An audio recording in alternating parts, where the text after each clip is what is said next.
Crow Country is one of the best horror games I've played in years. No, really, it's a game that all horror fans need to experience. It's the perfect blend of charm, creepiness, and nostalgia, masterfully recreating the look and feel of a classic PS1 game. It wears its Resident Evil 1 influence like a badge of honor while simultaneously feeling truly unique. We're at a point in the industry where indie developers and smaller AA studios are delivering some of the best experiences in gaming, while AAA studios continue to shovel unfinished and uninspired crap down our throats.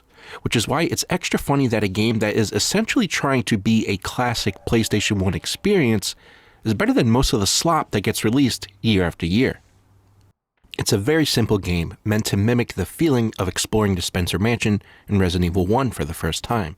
You'll be solving puzzles and exploring a vast, interconnected environment where enemies could be lurking around every corner. You'll actually have to use your brain and figure out the next step, piecing together clues and keeping a careful eye on your resources, all while soaking in the incredibly creepy atmosphere and gorgeous retro graphics. If you grew up in the 90s like I did, this is sure to hit home, but even if you're not an old, decaying corpse like me, you can still appreciate the vibes this game brings to the table. And in this video, I'm going to explain why Crow Country is so awesome and why it deserves your attention. And hopefully, by the end of this review, you'll have a pretty good idea if it's something you'd enjoy. As always, if you're new to the channel, thanks for checking out the video, and if you're already subbed, welcome back. But I've yapped enough for the intro here. Let's talk about Crow Country and why it's so damn awesome.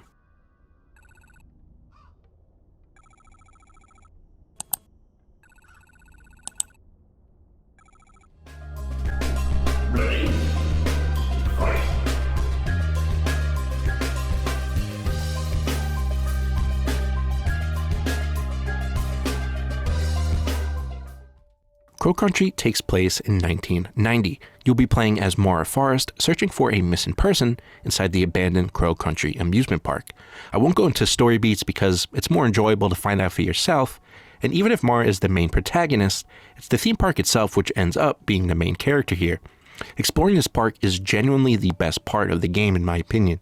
It's dripping with atmosphere and tension, and yet has so much charm. I could definitely see myself going absolutely apeshit crazy as a kid in a place like this. It's like Chuck E. Cheese on steroids.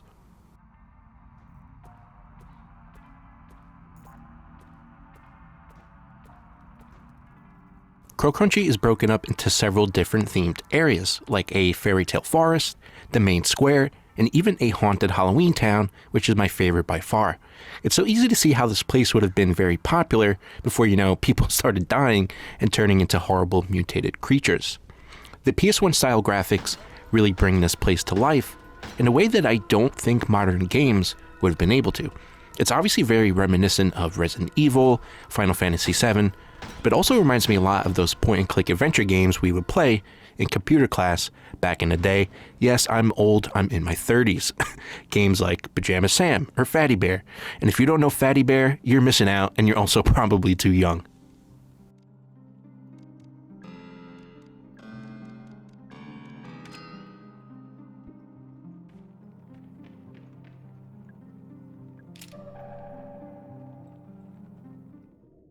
You are meant to feel lost in this place, and it will take you a bit to get your bearings. Right from the beginning of the game, you'll have several different paths you can take, but it won't be long until you start to hit roadblocks and dead ends. This is where exploration really shines. There are hints and clues scattered throughout the environment left behind from previous staff and employees of the park. These notes are written as memos from one employee to another, detailing where certain items might be, why certain doors are locked, or why a particular attraction is out of service. It's a really smart way to relay information to the player that makes sense. You'll need to pay careful attention to these memos as they'll give you a push in the right direction as to what the next objective might be in order to progress. You'll be doing a lot of backtracking, returning to previous areas with newfound knowledge, or having the missing piece to a puzzle or a key to unlock a mysterious door. The way the theme park is laid out with secret passages, hidden rooms, will make Resident Evil fans very happy. I was always surprised to see the different ways you can interact with the environment. Each of the theme areas have their own puzzles to solve, some of which will reward items to progress in a completely different area of the park. And it's these puzzles and the exploration which are the main focus here. Yes, there is combat, but it's pretty basic and it's definitely not the main reason for playing.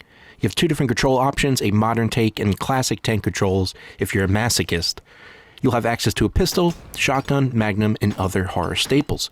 Combat plays out like a top-down Resident Evil 4, stopping in place to take aim at enemies with a laser sight.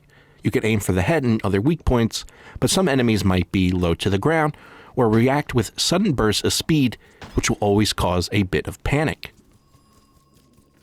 These enemies are creepy and grotesque and will wander around the levels looking to take a bite out of you.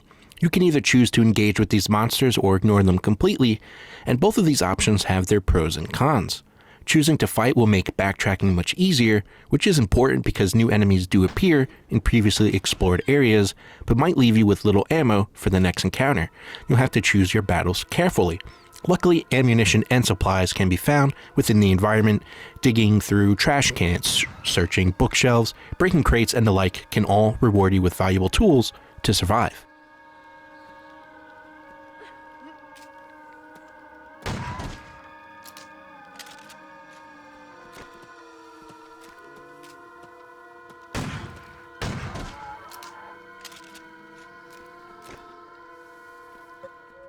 The game is also pretty generous with the amount of ammo and medical supplies it doles out to you, but a lot of these items are hidden in plain sight. You'll actually have to interact and pay attention to the places you explore. It's very easy to miss out on something important, so keep a sharp eye out while exploring. Now you might be asking yourself, how scary is this game? And if you played a lot of horror games, I don't think it will faze you all that much. But it's less about scaring you and more about just creating an unsettling and eerie atmosphere. The music does a fantastic job at setting the tone, keeping you on your toes. There are some genuinely creepy moments here, and the retro graphics only add to these scenes.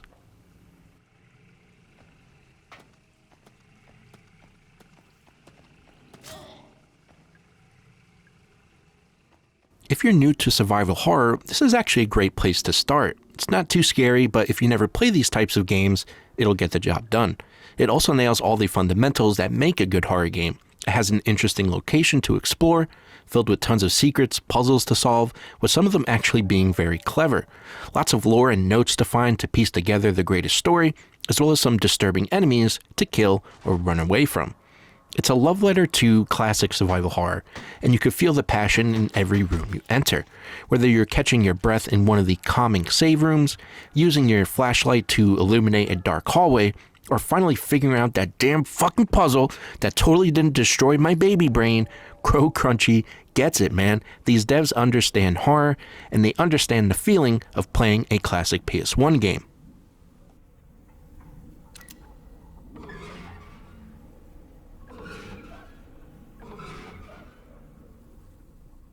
Gaming was just different back then, and even though this is a fairly short and simple experience, it really does bring back the joy of simpler times. Modern gaming is simultaneously in the best place it's ever been and the worst place it's ever been. We have absolutely amazing games that are capable of doing incredible things. Lifelike graphics, engaging stories, unbelievable gameplay. We also have an industry that constantly eats its own, that doesn't see games as anything other than a storefront for microtransactions and other predatory practices. A game like Crow Country just reminds me of better days, where games were games and were made for the sole reason of entertainment and escapism. For $20 you get an excellent horror experience that is worthy of the games that inspired it. We need more games like this, and with the current state of the gaming industry, we need to support more indie and AA studios because they help keep gaming alive.